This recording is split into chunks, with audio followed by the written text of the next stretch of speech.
کیا آپ نے اپنی بچی کی شادی کے بعد کہہ دیا پرائی ہو گئی ہے؟ پرایا مال ہے، انا للہ، اولاد تیری، نطفہ تیرا، نسب تیرا، خاندان تیرا، اور تو کہہ رہا پرایا مال ہے؟ کیا پرایا مال ہے؟ اسی وجہ سے پھر وہ ظلم کریں گے تو کچھ بات نہیں کر پائے گا۔ بھائی اپنی بچی کو شادی کے وقت یہ سمجھا کر بھیجو کہ بیٹا میں نے تیرے لیے جو خاوند ڈھونڈا ہے وہ انسان ڈھونڈا ہے، جانور بنے تو تیرا باپ مر نہیں گیا۔ حیرانگی ہوتی ہے جب میں واقعات سنتا ہوں نا اس طرح کے سسرالیوں کے ظلم کے، بھی کسی کے ساتھ جو شادی کرا کے بچی کو بھیجے، جانور کو دی ہے بچی۔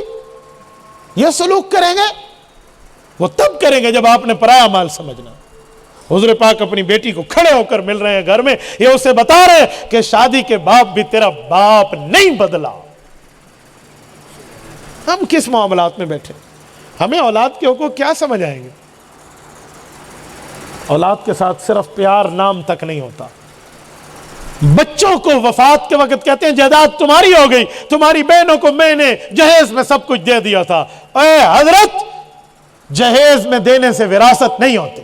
یوصیکم اللہ فی اولادکم للذکر مثل حظ الانثیین، رب فرماتے ہیں موت کے بعد جو مالک تھا یہ وفات والا موت تک، اس مال کی وراثت میں ایک حصہ بیٹی کا، دو بیٹے کا۔ زندگی میں جو تو نے دیا وہ گفٹ ہے، گفٹ میں وراثت کنویلڈ نہیں ہوتی، گفٹ گفٹ رہتا ہے، وراثت وراثت رہتی ہے۔ بہنوں کے حقوق کو پھر بھائی کھا جاتے ہیں۔ ہاں، ابو نے آپ کی شادیاں کرائی تھی، جہیز نہیں دیا تھا، اور چاچے تیری بھی باپ نے شادی کرائی تھی، تیری بیوی جو گھر میں آئی ہے پھر تو بھی اپنا حصہ بھائی نہ لے، پھر یہ ساری زمین آ کے مولویوں نے دے دے، مدرسہ پا دو۔ بھائی بہنوں کے حقوق کھا جاتے ہیں۔ ایک بار میں نے فیصلہ کیا، وہ بہنیں بھی آ گئی، بھائی بھی آ گئے، تو بھائی کہنے لگے مفتی صاحب ابو نے ان کی شادیاں کرائی تھی، لاکھ لاکھ روپے ان کو دیے تھے، فلاں ہوا فلاں ہوا۔ میں نے کہا اچھا، پھر کہتے اب وراثت تو گئی۔ تو میں نے کہا ابے نے تیری شادی کرائی تھی؟ جی ہاں۔ تیری کرائی تھی؟ تیری؟ ہاں بھائیوں کرائی تھی۔ میں نے کہا تمہاری بھی وراثت گئی، زمین مینو دو، میں مدرسہ بڑھانا ہے، مجھے دے دے، میں مدرسہ بنا رہا ہوں، اب تو چھوڑو زمین۔ اے خدا کے بندے، دوسرے کا حق کھا گیا۔ صحیح بخاری اللہ کے رسول کا فرمان موجود ہے، من اخذ شبرا من الارض یطوق من اخذ شبرا من الارض بغیر حق یطوق اللہ یوم القیامت 7 ارضین۔ ایک بالشت 9 انچ بنتا ہے، 1 فٹ بھی نہیں بنتا۔ ایک بالشت زمین جب کو ساتھ ہیں ایک گٹھ، ایک بالشت زمین کسی کی آپ نے ناحق کھا لی، اللہ 7 زمینوں کو طوق قیامت میں گلے میں ڈال دے گا۔ کیا آپ نے حقوق کھائے؟ آج کوئی اپنا بند ٹیڑھا بناتا ہے تو کہتے ہیں ڈاڑھیاں دے ننگے بننے ہوندے، یہ طاقت والوں کے ٹیڑھے بن ہوں گے، کیوں؟ وہ اللہ سے لکھوا کے لائے ہیں، انہیں رسول اللہ نے لکھ کے دیا ہے، انہیں کتاب اللہ نے یہ بات دی ہے۔ کیسی بات کر رہے ہیں بھائی؟ شریعت کے سماجی معاملات بھی تو ہیں۔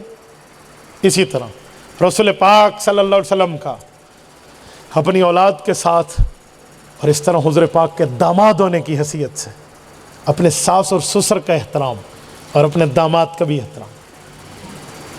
آپ کو واقعات نہیں ملیں گے ساس اور سسر کے ساتھ اللہ کے رسول کا کیا احترام ہے۔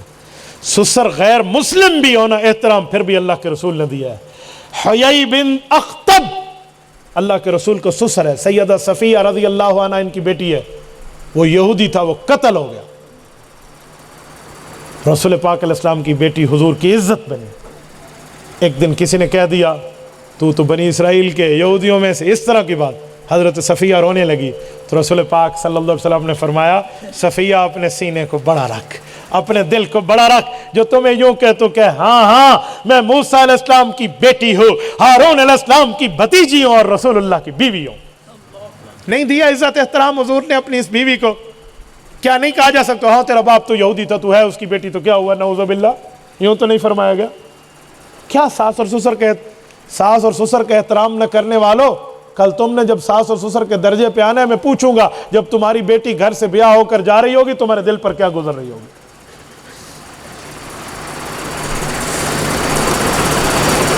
داماد ہونے کی حیثیت پہ اپنے ساس اور سسر کے ساتھ تعلق، اور ساس اور سسر کا داماد کے ساتھ پیار، سیدنا عثمان رضی اللہ تعالیٰ عنہ کے ساتھ اللہ کے رسول کا پیار، حضرت ابو العاص کے ساتھ حضور کا پیار، حضرت علی کے ساتھ حضور کا پیار۔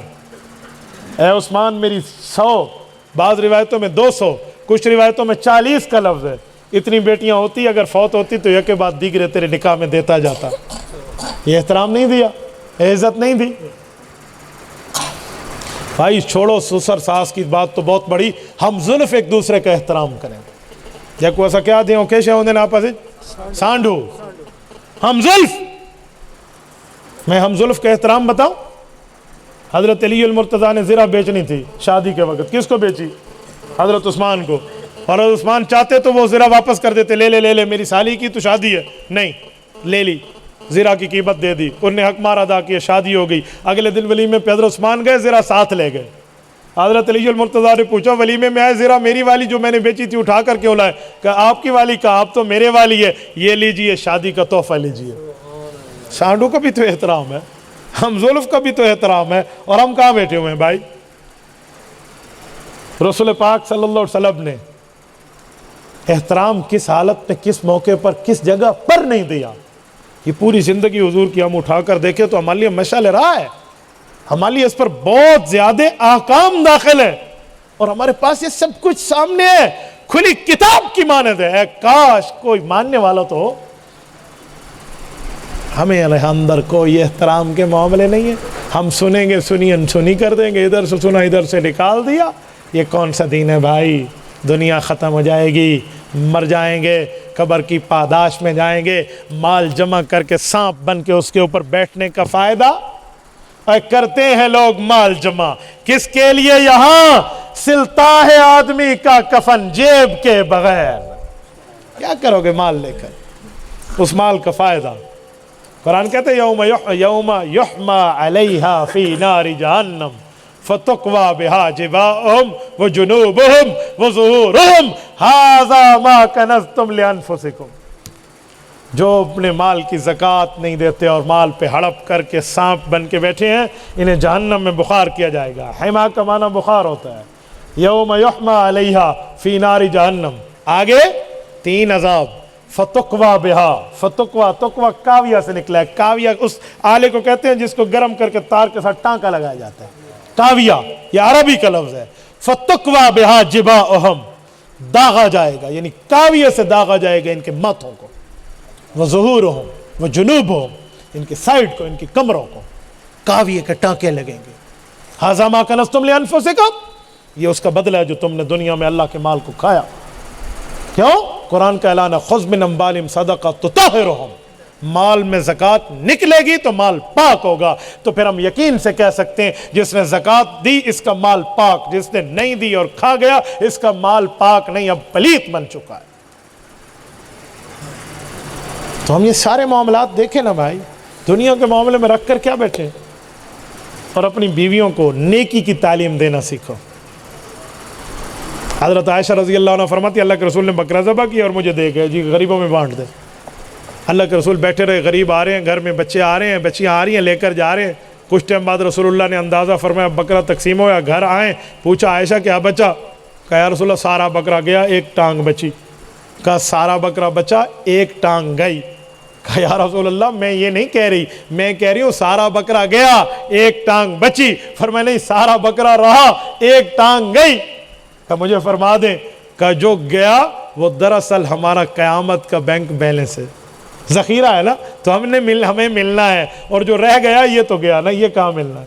سمجھایا نا, تو دینی باتیں سمجھائیں, دینی ماحول سمجھائیں. آج ٹی ویاں لے کر تو بیویوں کو گھر میں آپ دیتے ہیں, بچوں کو آپ ایران توران کی باتوں کے لیے ٹی وی VCR اور CDs لے کر دیں گے, اور پھر ان سے امید رکھیں گے ان کو سنائیں گے حضرت حسن حسین اپنے والد کے بڑے قدردان تھے, حضرت علی نعوذ باللہ حضرت حسن حسین کو ٹی ویاں لے کر دیتے تھے.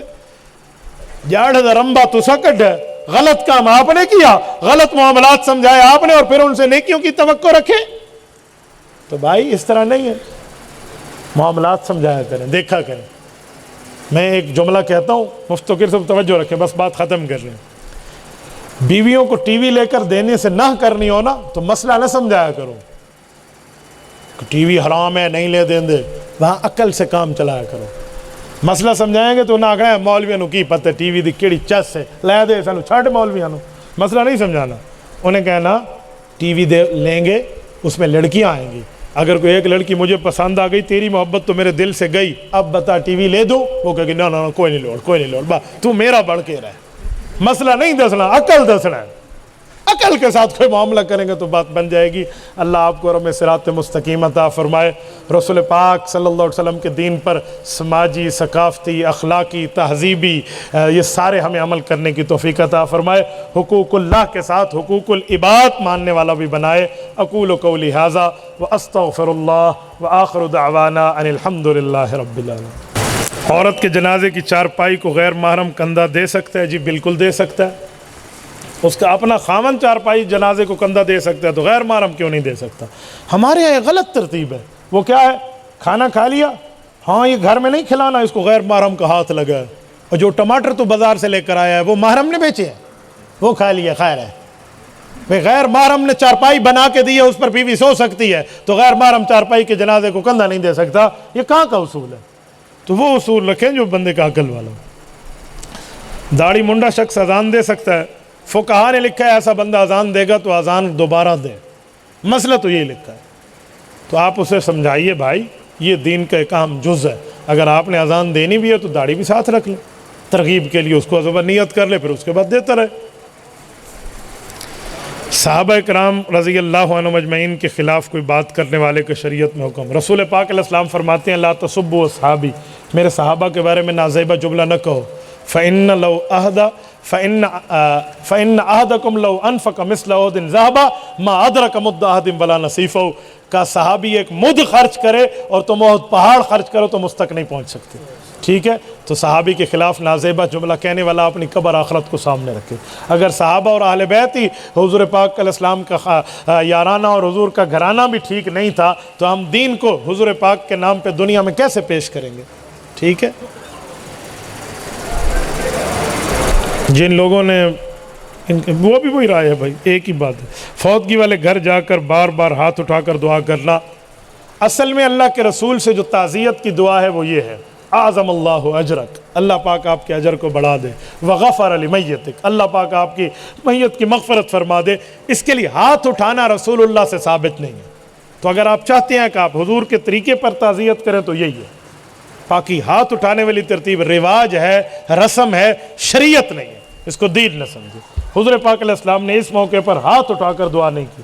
کچھ دعائیں ایسی ہیں جو بغیر ہاتھ اٹھائے بھی ہوتی ہیں یا نہیں ہیں؟ مسجد میں آپ آتے ہیں، دعا پڑھتے ہیں، نکلتے دعا پڑھتے ہیں، ہاتھ اٹھاتے ہیں۔ واش روم آنے جانے کی دعا پڑھتے ہیں، ہاتھ اٹھاتے ہیں۔ بازار آنے جانے کی، گھر آنے جانے کی، ہاتھ اٹھاتے ہیں۔ نیند سے اٹھنے جاگنے کی، ہاتھ اٹھاتے ہیں۔ تو کئی دعاؤں میں ہاتھ نہیں اٹھاتے، ادھر اللہ کے رسول نے ہاتھ نہیں اٹھائے۔ فضائل اعمال پر اعتراضات کے جواب۔ اعتراض کیا ہے؟ دسو، آپ اعتراض لکھ کے بھیجیں تو میں جواب لکھ کر دے دوں۔ فضائل عمل پر اعتراض ہے کیا؟ مجھے بتائیں۔ ایسے عام طور پہ لوگوں نے ادھر ادھر سے لگایا ہوا ہے کہ حضرت شیخ زکریا رحمۃ اللہ علیہ کا نعوذ باللہ دماغ کام کرنا چھوڑ گیا تو اس دنوں میں لکھی تھی، تو یہ جھوٹ ہے۔ یہ صرف حکایات صحابہ کے وقت کی بات ہے کہ جب حکایات صحابہ پہلا حصہ 200 صفحہ لکھ رہے تھے تو اس وقت ڈاکٹروں نے کہا تھا کہ حضرت آپ دماغی طور پہ آرام فرمائیں، آپ تھکے ہوئے ہیں۔ تو اس کا یہ مطلب نہیں ہے کہ نعوذ باللہ کوئی آپ دماغ سے گئے ہیں۔ حضرت نے آرام کیا، اس کے بعد یہ کتاب لکھ دی، اور اس آرام کے دوران ایسی کتاب لکھ دی کہ دنیا اس سے سلام پیش کر رہی ہے۔ یہ تو حضرت کو شاباشی دینی چاہیے۔ جیسے میں کہوں مولانا آپ تھکے ہوئے ہیں، آپ آرام کریں، نعوذ باللہ اس کا کیا مطلب؟ اس کو فالج ہو گیا؟ آرام کا کیا مطلب ہے؟ اور تو یہ غلط بات نہ کریں، وہ بات کریں جو بات کرنے والی ہو۔ پب جی گیم کھیلنا حلال ہے یا حرام ہے؟ پب جی کے بعض حصے تو حرام اور کفر ہے، جہاں بت سے انرجی لی جاتی ہے، بت کے سامنے سجدہ کیا جاتا ہے اور کعبۃ اللہ پر فائرنگ کی جاتی ہے، یہ حرام اور کفر ہے۔ اور جو باقی حصے ہیں جائز، وہ بھی نہیں، ننگی عورتیں اس میں دکھاتے ہیں۔ میں تو نہیں ویکھی تو صاحب کو مطلب مولوی ویکھ کیا کیے، میں نے تو جو پڑھا ہے نا مجھے یہی پتہ چلا ہے۔ تو پب جی کو آگ لگائے، اماں جی اور ابا جی سے اپنے دل کو بہلائیں۔ جزاکم اللہ۔ پب جی یاد ہے، اماں جی یاد کوئی نہیں لوگوں۔